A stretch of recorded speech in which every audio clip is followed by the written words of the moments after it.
এই চাওয়ালি, বলতো কালেক্টর সাহেবের বাড়িটা কোথায়? আরে সুজাতা, তুই? আরে কোয়েল, তুই? বাহ, এখানে চায়ের দোকান দিয়েছিস, চা বিক্রি করিস? না না, এটা আমার দোকান নয়। তাহলে কার? ও, তোর স্বামীর চায়ের দোকান। বাহ, দারুণ ব্যাপার তো। বিয়ে করলি তো করলি, তাও এর সাথে? ভাবলেও হাসি পায়। জানো সুজয়, এই ছেলেটা একসময় আমাকে অনেক ভালোবাসতো আর সংসার করার স্বপ্ন দেখেছিল, আর আমার পিছনে তো পাগলের মতো ঘুরতো। ও মনে করেছিল আমাকে বিয়ে করবে, নিজের অবস্থাটা মনে হয় ভুলে গেছিল। আর কোয়েল, আমি তোকে কতবার বলেছিলাম এই ছেলেটার চক্করে পড়িস না, নিজের জীবনটা নষ্ট করে দিলি। তুই তো পড়াশোনায় ভালো ছিলি আর কালেক্টরও হওয়ার চেষ্টা করছিলি, কিন্তু দেখ না, একে বিয়ে করে তোর জীবনটা ওই চাওয়ালি হয়ে গেল।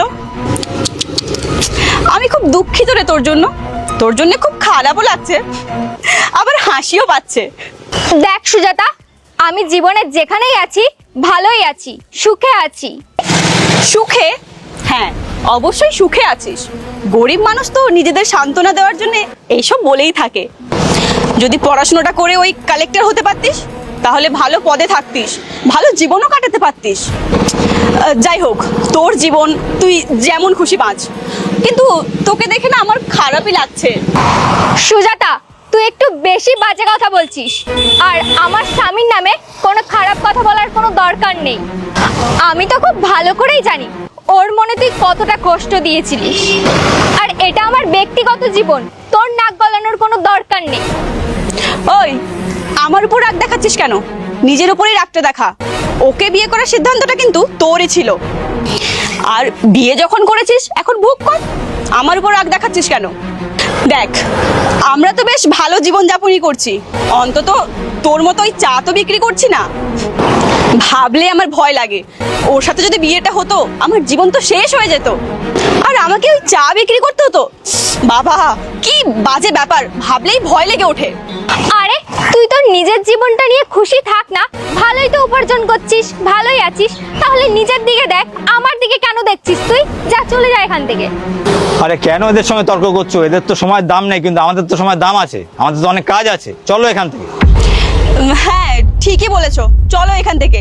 ওদের মতো চা বিক্রি করার লোকেদের সাথে আমাদের কথা বলে কোনো লাভ নেই, এখান থেকে চলো। দেখো, ওদের কথায় কিছু মনে করো না। তুমি তো জানো ও এমনিতেই কত অভদ্র। অনেক ধন্যবাদ মা, আমার দোকানটা দেখার জন্য। আন্টি, আপনি চলে এসেছেন, অনেকটা দেরি করলেন।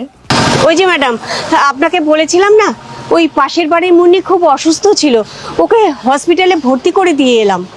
ও, খুব ভালো করেছেন। এখন ওর অবস্থা কেমন?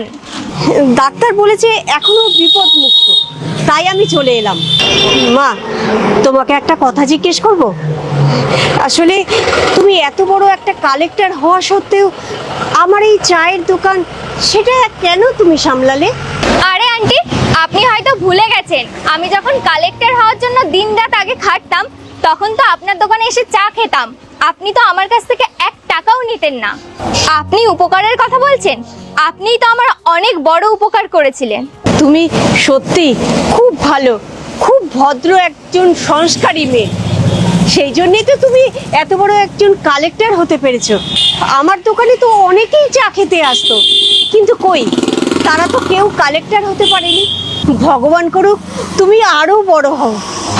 আচ্ছা আন্টি, আমাদের এখন দেরি হয়ে যাচ্ছে, তাহলে এখন আমরা আসি। চলো। সুজাতা, তুমি ওদের সঙ্গে কথা বলবে তো? হ্যাঁ, আমি কথা বলেছি, ওনার পিয়ে আমার পরিচিত, বেশি কিছু হলে আমি টাকা খাইয়ে দেবো। আমার ভয় করছে যদি আমাদের বড় ক্ষতি হয়ে যায়। আরে এমন কি হবে, আমি ওই পিয়েকে 1 লাখ টাকা দিয়ে দিয়েছি, এখন ও যদি না বলে তাহলে ও ফাঁসবে। এত টেনশন কেন নিচ্ছ, আমি আছি তো। দেখো সুজাতা, কোটি টাকার সম্পত্তি অনেক কষ্ট করে জোগাড় করেছি, আমার সব সঞ্চয় ওখানে লাগিয়ে দিয়েছি, যদি ক্ষতি হয়ে যায় না সব শেষ হয়ে যাব। আরে কিছু হবে না, কোটি টাকার সম্পত্তি তো, সেরম হলে ওই কালেক্টর ম্যাডামকে 10-12 লাখ টাকা দিয়ে দেবো। যাই হোক, আজকে ওনার কাছ থেকে সমর্থন নিতেই হবে, যদি সমর্থন পাই ভালো, নইলে আমার ওদের পায়ে ধরতে হবে। আরে পা ধরা দরকার নেই, বেশি হলে কালেক্টরকে 20 লাখ টাকা দিয়ে দেবো, কোটি টাকার সম্পত্তি তো। আরে তুমি এত টেনশন করো না। ঠিক আছে, চলো। চলো।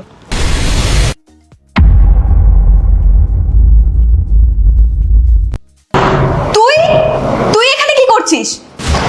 তোরা আমার বাড়িতে কিভাবে ঢুকলি, তাও আবার আমার অনুমতি ছাড়া? ও বুঝেছি, তোর স্বামী ওই চায়ের দোকানে কাজ করতো আর তুই এই কালেক্টরের বাড়িতে কাজ করিস। ভদ্রভাবে কথা বল, যার সাথে দেখা করতে এসেছিস আমিই সে। কি, তুই এখানকার কালেক্টর? এই বাজে কথা বন্ধ কর, তোর যোগ্যতা আছে। আচ্ছা, কার সাথে দেখা করতে এসেছিস? আমরা আমরা ম্যাডাম মিসেস রয়ের সাথে দেখা করতে এসেছি। আর যাকে তুই ছেড়ে চলে গিয়েছিলি তার পুরো নামটা কি যেন ছিল? বুবাই রয়।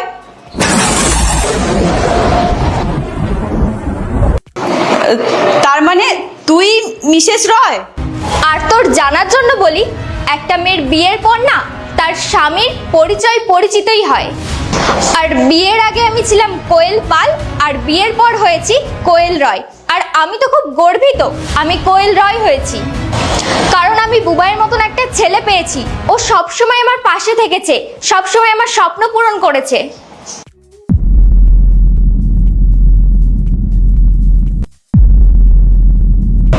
কোয়েল, এরা এখানে কি করছে? এরা আমাদের কাছে সাহায্য চাইতে এসেছে। সাহায্য? এদের মতন এত বড় মানুষের আমাদের মতন ছোট মানুষদের কাছ দিয়ে কিসের সাহায্য চায়? সুজাতা, আমার স্বামী না আমাকে অনেক কষ্টে এই জায়গাটাই আজকে দাঁড় করিয়েছে। আর ও আমাকে এটাও শিখিয়েছে সবসময় সততার পাশে থাকতে। আর তুই এটা ভাবিস না আমি তোর উপর প্রতিশোধ নিচ্ছি। তুই ভুল, তাই আমরা তোকে সাহায্য করছি না। তুই যদি সঠিক হতিস তাহলে আমরা বিষয়টা ভেবে দেখতাম। তোমরা যেই জমিটার কথা বলছো ওখানে স্কুল হবে, ওটা স্কুলের জন্য স্যাংশন হয়েছে। আর তোমরা যেটা করছো সেটা তো ইনলিগাল কাজ। আর আজকে আমার খুব শান্তি লাগছে, যেই মেয়েটা সেদিনকে আমাদের নিয়ে হাসাহাসি করেছিল সেই মেয়েটা আজকে আমাদের সামনে মাথা নিচু করে দাঁড়িয়ে। সুজাতা, একটা কথা মনে রেখো, সময় না সব সময় বদলায়। তাই মানুষের যখন ভালো সময় আসে তখন কখনোই অহংকার করা উচিত না, কারণ যখন খারাপ সময় আসে তখন আর সেই মানুষগুলো পাশে থাকে না। আর তুমি আমার স্ত্রীকে নিয়ে হাসাহাসি করছিলে, আর আমি কোয়েলের মতন মেয়ে পেয়ে আমি ধন্য। যখন আমার খারাপ সময় এসেছিল তখন কোয়েল আমার পাশে দাঁড়িয়েছিল, আর কেউ থাকেনি আমার পাশে। আর কোয়েল দেখো আজকে এত বড় জায়গায় আছে, তা ওর স্বামীকে ও এতটুকু সম্মান করা থেকে বাদ যায় না, সব সময় আমাকে সম্মান করে। বুবাই প্লিজ এরকম করো না, আমাদের অনেক বড় লস হয়ে যাবে। তুমি ওদের ফাইলটা পাস করিয়ে দাও। সুজাতা, আমরা তোমাদের কোনো সাহায্য করতে পারবো না, কারণ তোমরা যে কাজটা করছো সেটা সম্পূর্ণ বেআইনি। মানুষের জন্য যদি কোনো ভালো কাজ করো তাহলেই এখানে আসবে, আর নাই এই বাড়িতে আসার কোনো দরকার নেই। আর হ্যাঁ, এইটা ভেবো না যে আমরা তোমার উপর প্রতিশোধ নিচ্ছি। তোমরা যদি সৎ হতে তাহলে হয়তো আমরা একবার ভেবে দেখতাম, কিন্তু তোমরা যেই কাজটা করছো সেই কাজটা পুরোপুরি বেআইনি। আর এর জন্য এইটা বলে যে আমরা তোমাকে পুলিশে দিচ্ছি না বা তোমাদের নামে কোনো কমপ্লেন করছি না। সময় আছে, শুধরে যাও, আর নয় আগামী দিনে কিন্তু আরও অনেক বড় ফাঁসবে। তো এখন এখান থেকে চুপচাপ বার হও।